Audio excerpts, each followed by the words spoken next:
અમદાવાદની એલજે યુનિવર્સિટીમાં આજે ફરી એક વખત ગુજરાત NSUI દ્વારા પત્રકાર પરિષદ યોજી ફી વધારો પાછો લેવામાં નહીં આવે તો મુખ્ય બ્રાન્ચે તાળાબંધીનો કાર્યક્રમ કરવામાં આવશે। આવતીકાલથી એટલે કે 12 સપ્ટેમ્બરના ગુરુવારથી બનાસકાંઠા જિલ્લાના પવિત્ર યાત્રાધામ અંબાજી ખાતે ભાદરવી પૂનમનો મહામેળાનો પ્રારંભ થઈ રહ્યો છે। ચેન્નાઈ પછી દેશનો બીજા નંબરનો એલિવેટેડ ઓવરબ્રિજ પાલનપુરમાં બન્યો છે।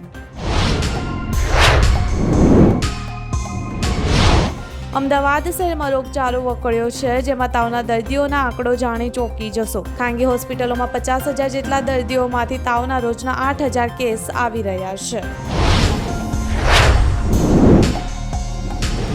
ભારત સરકારે સાયબર ગુનાઓ સામે લડવા માટે 14 અભિયાન શરૂ કર્યું છે। ગૃહમંત્રી અમિત શાહ સરકારી પહેલમાં સક્રિય ભાગ લેવા બદલ બોલિવૂડ અભિનેતા અમિતાભ બચ્ચનનો આભાર પણ વ્યક્ત કર્યો છે।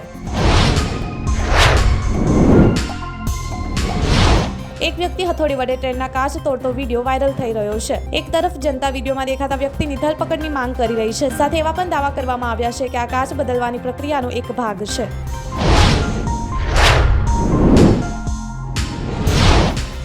બુધવારે સવારે લખનૌ પીલીભીત રેલવે સેક્શન પર ટ્રેનની અડફેટે આવી જતા પતિ પત્ની અને 3 વર્ષના બાળકનું મૃત્યુ થયું હતું। પોલીસે જણાવ્યું કે આ લોકો ટ્રેક પાસે ઊભા રહીને રીલ બનાવી રહ્યા હતા।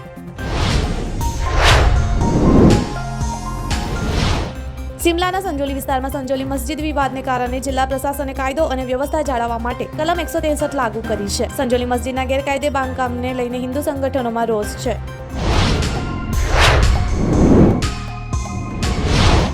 અભિનેત્રી મલાઇકા અરોરાના પિતા અનિલ અરોરાએ મુંબઈમાં તેમના નિવાસ સ્થાને છત પરથી કૂદીને આપઘાત કર્યો છે। પોલીસ ઘટના સ્થળે પહોંચી આ અંગે વધુ તપાસ હાથ ધરી છે।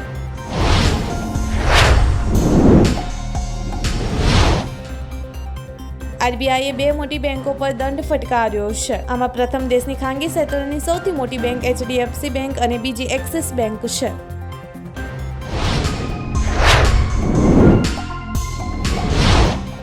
અલાસ્કામાં કાર્નિવલ ક્રૂઝ લાઇન જહાજ બરફ સાથે અથડાયું હતું, જે બાદ મુસાફરોએ આ ઘટનાની સરખામણી ટાઇટેનિક મૂવમેન્ટ સાથે કરી હતી। જો કે જહાજ અને મુસાફરોને કોઈ નુકસાન થયું ન હતું।